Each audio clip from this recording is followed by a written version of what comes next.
ọlọ́wọ́ mo túbá. Allah. mo túbá mo padà sọ́dọ̀ rẹ. تشاغل بالدنيا أناس فأصبحوا عن الباب محجوبين قد منعوا القربا. أنكم الله. ọwọ́ àwọn gbogbo ilé rẹ̀ tí ṣe bàjẹ́ gbogbo tó ní ọwọ́ àta gbogbo ẹ̀. àwọn ará péré à ń sẹ́kùn ní ní gbogbo ibi tí gbàlù yẹn ọwọ́ atẹ́ni ẹni síta ọwọ́ àjòkólẹ̀. òun náà wọ́n ti wá sí mú yàn.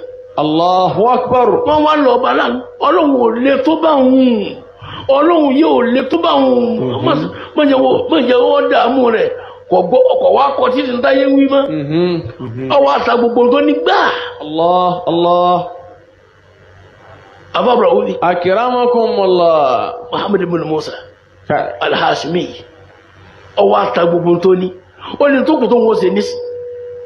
gbogbo tó wá tà àti ilé àtọkọ yìí ọwọ́ àpín sàrà àfáràlú. Ya salam.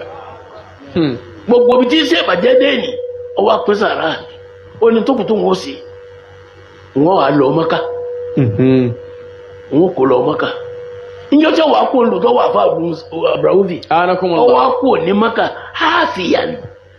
Hafiyan. bọ́ọ̀ mo ti wí. Hafiyan láì bọ́ bàtà ọwọ́ agbági àgé nìkan ló gbé lọ́wọ́ àgé ẹ̀. تشاغل بالدنيا أناس فأصبحوا عن الباب محجوبين قد منعوا القربا. أخلص لدين الله صدرا ونية.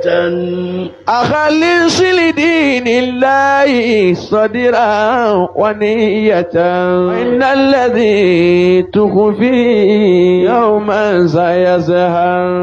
وبصيرهم أخليكم سنسيا. وإن الذي تخفي يوما سيزهر. لكم سنسيا. لدين الله صدرا ونية. ọgbọ̀wọ́ wíìlì ni lẹ́kùn kó fi kó sì. أخلص لدين الله. ọmọ akéwù náà ni. أخلص لدين الله. ẹ̀sìn ọlọ́run ni lẹ́kùn yóò jẹ́ pé torí ọlọ́run náà ló fi sí. صدرا ونية. ìgbà àyà rẹ yóò jẹ́ pé torí tọ́lọ́run ni àní èrò rẹ ẹlòmíì kàti pé bí ẹ bá ti gbọ́wọ́ wíìlì ni yóò dolówó. ọdọọbẹ náà. ó lọ lọ́wọ́ mo túbá. Allah.